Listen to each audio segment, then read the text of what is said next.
All right, today we'll learn how to find out password from your login credentials, right? Any website, anything that you use on the website, and then you use browser, and then you just have a username and password.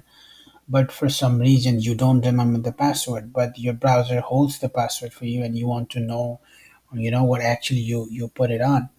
So there are a couple of ways to do it, but I'll show you the best way. On your browser, you right click and you go to inspect, or you could also press F12 on your keyboard, right? And then that will open this Elements developer tool for you, right? And then what you can do is you could click right here. It says select an element in the page to inspect.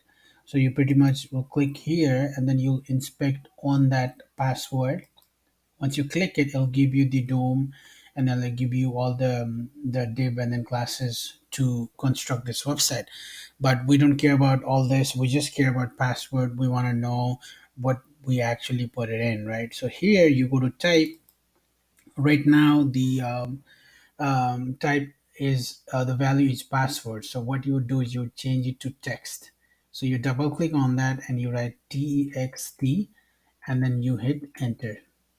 As soon as you do that, you could actually see what password you put it on that login credentials. Okay. All right. I hope this helps.